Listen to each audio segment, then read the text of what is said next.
You think if I eat this, I'll grow 10 times the size like Mario? Toad! Hey guys. What the flip is up, y'all? Welcome back to Gaze on the Go. Today we have a very special episode. Where are we visiting? We are covering Liberty Village and Parkdale. A little 2-for-1 episode. Twofer.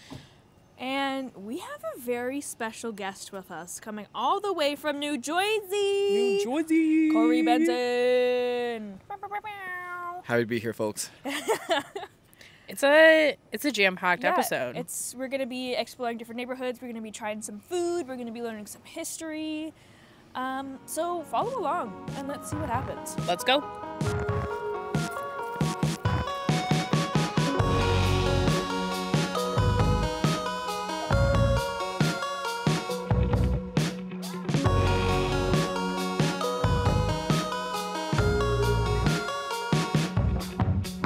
I love the way you're holding the camera right now. That's really beautiful. Cory, how do you know Mary? We've been acquainted. That's funny. So we met in a basement once. Oh, okay. How all good stories happen. Yep. And I kind of latched on. My maternal energy. Yeah, the maternal energy. It was giving English teacher. It was giving safe space for a queer boy. Yep, it's giving I'm staying in for lunch with my English teacher in high school. That's so real. That's exactly the energy you give. I did that with my drama teacher, so I get beautiful. it. Yeah. And you guys ended up living together? Talk about that a little bit. Yeah, we lived together in 2 different provinces. Crazy. We went from an island basement to another basement in Toronto. For me. For you. I had a window, thank you. Shout out CN Tower View. So, hey, CN Tower View. And also my lovely wifey for lifey also lived with you guys, Angelica. Yeah. So you're kind of like, I'm the reason you're here. Yeah, actually. I birthed you, actually. No, and I appreciate that. And I am your mother. Yes. Hi, I'm Cory may have birthed Gabby, but I birthed Cory. Talk a little bit about how you guys met in first year and like how you became friends. So this is funny because we actually don't remember. That is true. We have no recollection. We looked back in our camera rolls for photos, but it was kind of just like we didn't know each other, and then suddenly there's photos of him like in my room. We're just like hanging out. And it's like, where did we get here? But we think we met in class. Yeah, we thought we pinpointed a date, and then we found photos 2 days earlier of Mary carrying me. I'm like, well... Well, maybe not. Maybe not. So what was it about each other that drew you to each other? It was like love at first sight. But it's like platonic. It's like platonic love. I think we're platonic soulmates. Yeah, we're kind of platonic soulmates. I think that's a good way to describe us. Yeah. It just makes sense. Yeah. When you know, you know.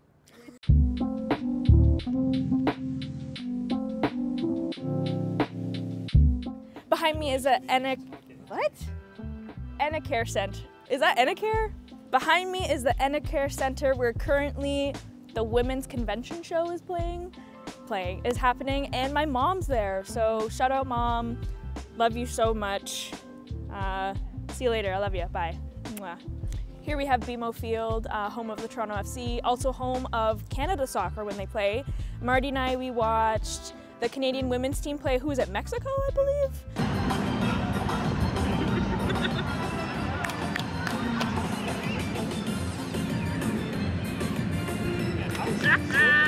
Yeah, really awesome game. It's also going to be part of the World Cup in 2026. So if you are in Toronto in the summer of 2026, do not come around this area. It is going to be a shit show. They're actually adding more seats to make it more accessible for the World Cup. I think it's gonna hold, what, like 56,000 people? Again, which is gonna be absolutely insane. The traffic's just gonna be wild. I hope in 2 years' time we can make like an update video about this. So behind me is the Coca-Cola Coliseum. It is the home of the Marlies, but most importantly, the Toronto Scepters, PWHL. We were here last year to watch them in the playoffs. Rip Natalie Spooner, hope you're feeling better. But very excited, the season starts on November 30th and we play the Boston Fleet at 2 p.m. on Saturday. So if this comes out by then, probably not. Get your tickets! Get them now!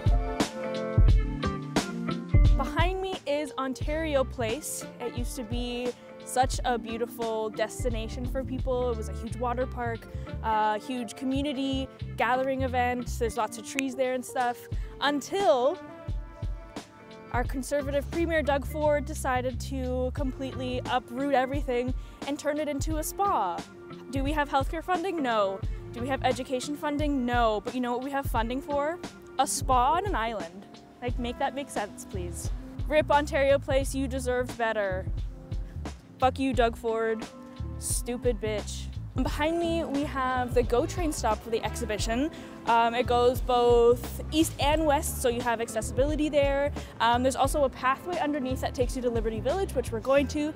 And also there's a streetcar that goes through the exhibition loop, so you have lots of ways to get out of the exhibition when you ever come here to visit. Go ahead, Cory, so you've never actually been to the exhibition before. It's unfortunately not happening right now, but what were the vibes of the venue, the places we saw? You know, I'm gonna say good space, a lot of parking spots, good sky. Love a good sky? Good sky. Okay. I feel like, you know, I could see it there, but it was all in my head. Yeah. You know. Imagination. The X, coming to theaters near you. There's a bunch of artwork within Liberty Village, a bunch of murals. It's kind of like Graffiti Alley maybe, but like more murals versus more spray painting. So let's check it out, it's gonna be awesome. Yay! Neither have I. There's I didn't even know Liberty this was a thing. and there's Village. Oh, jeez. All right.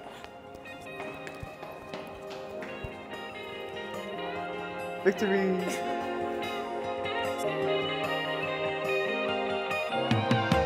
Behind me is the MZTV Museum of Television and Radio, which is awesome. I didn't even know Toronto offered that.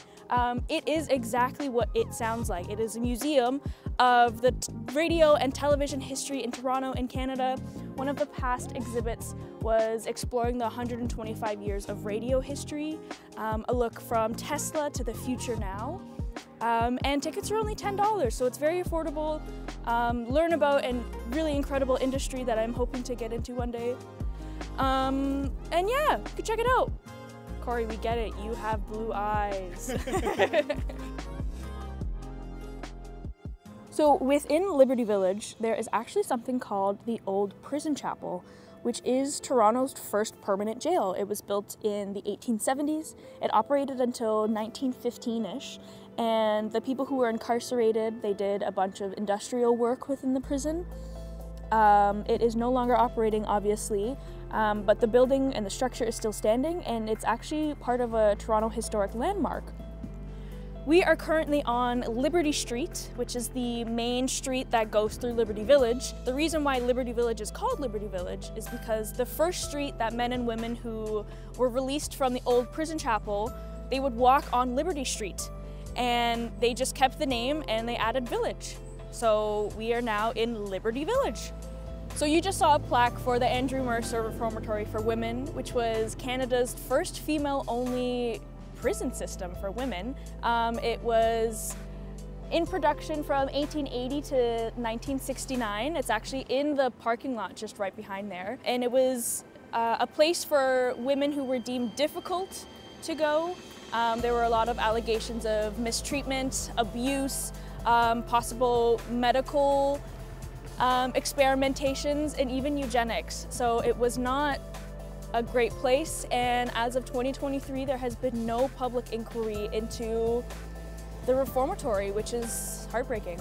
So Liberty Village is actually considered one of the most haunted neighborhoods in Toronto, and that's because of its abundant history with the prison complex, with the reformatory for women, how these poor people were treated. Yeah, and right here we're beside statues, and it's actually called Spirits. It's by the artist Po Chun Lao, which is really cool. And I'm seeing one over there that's moving. Oh my God, wait. Ah, whoa! Boo. Behind me is the Toronto Carpet Factory. which is again exactly what it sounds like, the Toronto Carpet Factory. It existed between 1899 and 1920-ish, and they produced the majority of Toronto and Canada's carpets. So after the factory closed down, it's actually been turned into more of like an industrial office space. A lot of people can rent out for like a working space. And this neighborhood is really predominant with their gentrification, as per the brunch place and the music that you're hearing in the background. Speaking of gentrification, this brunch place is really yummy. It's called School, and they had really good pancakes and just like good food in general, but like also Taylor Swift is blaring, so Swifties, get into it.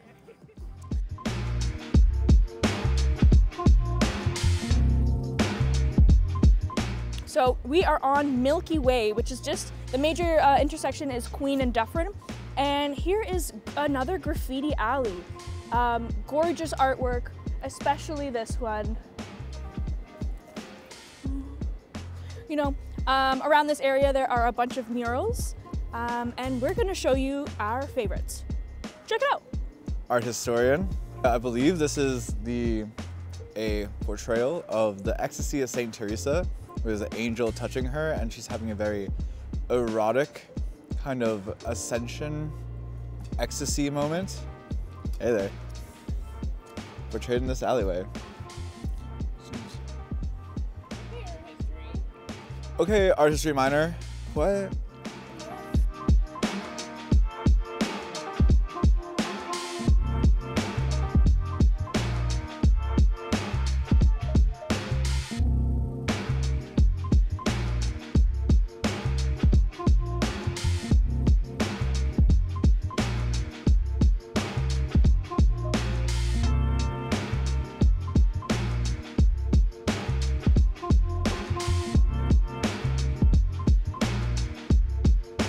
Parkdale has an abundance of history. I haven't really known a lot of these things, so doing this research was really cool to learn about the city that I live in. So it was originally a rural settlement, and in 1812, 240 acres of land was granted to a man named James Brock for his military service.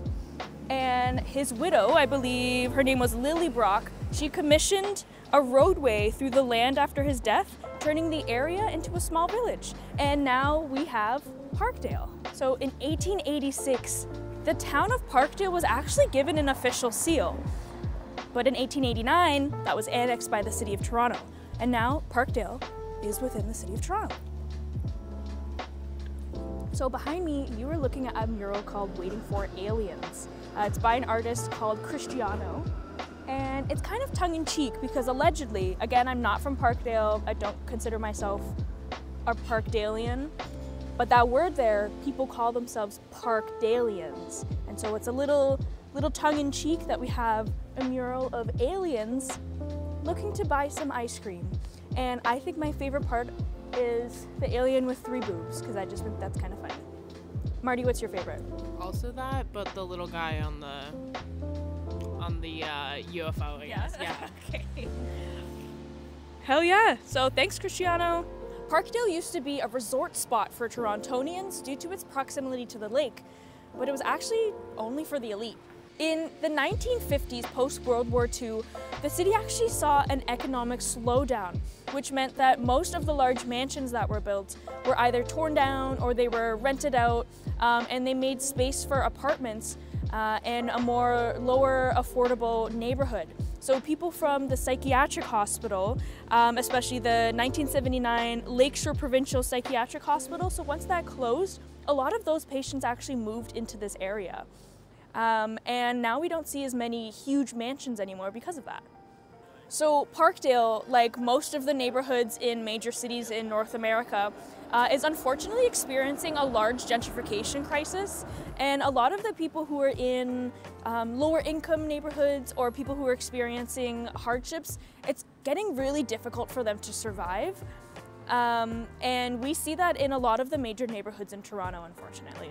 A reminder to most of the Toronto community that you are one paycheck away of not receiving that paycheck, of living on the street. These big corporations, these billionaires, the people in power don't care about you. We have to care for our own community and we have to look after each other because nobody else will. So Toronto has a large population of Sri Lankan and Tibetan immigrants, and actually Little Tibet, which is where we're in Parkdale, has one of the largest Tibetan communities in North America, which is crazy. Behind me is Momo Cafe. Across the street we have Little Tibet, and across from that there's Yummy Momo. So behind me is Aloka's Corner, which is actually a Tibetan cafe, and they sell some of Toronto's famous momos, which is a Tibetan dumpling-esque type of food. Very delicious, and we're gonna check some out. Guys, we are in Loka's Corner right now, and we have a bunch of momos that we're trying. So we're trying the veggie momo, the potato momo, that's for Marty and I because we're vegetarian, and cord juice, which one did you get? Beef. So let's check it out.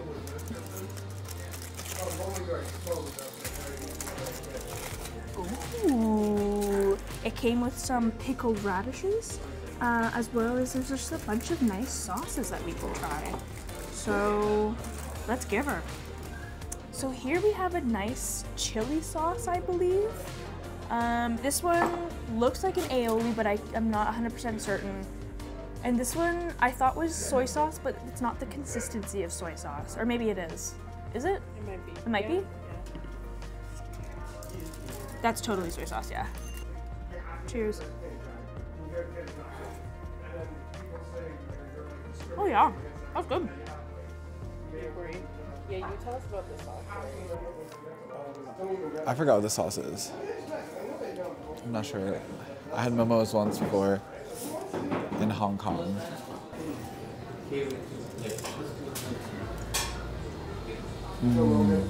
Yeah. What was the sauce? I'm mad at taste. I'll taste it. It's like spicy. Ooh, that's spicy. What specific type of spice? Like, it's not coming near now. It's like sour. Dang. Usually I'm not good with spice because Caucasian, but that's actually not that bad. I think that's really good. Okay, I believe this is the, bring it over here. I believe this is the potato momos. I want to try a little bit of this sauce too, though. Okay. Here's ASMR.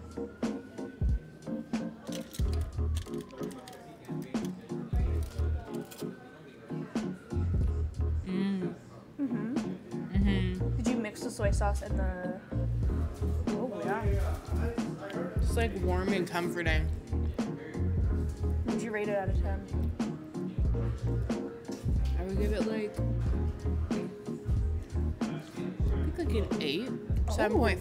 Yeah. 7.5. How about you? It's very comforting. I'd say good 7.75 for me. Just like one step I up. feel like this would be like a nice food on like a nice rainy day. Yeah. Yeah. It's warming me up inside. Yeah. How about you? What's your rating? I'd love to try the potato one. That's Yeah. the one that I'm gunning for. Yeah. Vegetable one, a nice, I'd say like 7. Okay. Yeah. Yeah.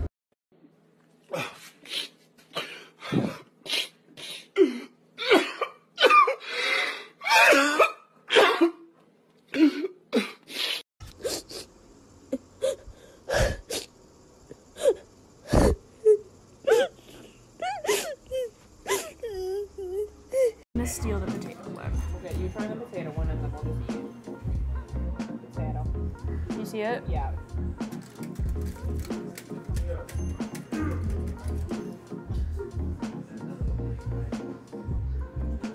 Oh my god, that's really hot. Yeah. That's really good. I think the potato one's like an 8. Yeah. It's really good though.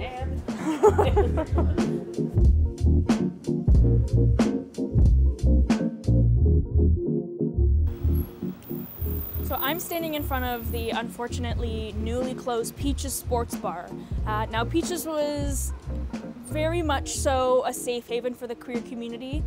Queer people were able to just come here, watch women's sports, sports in general, with their friends, with their community.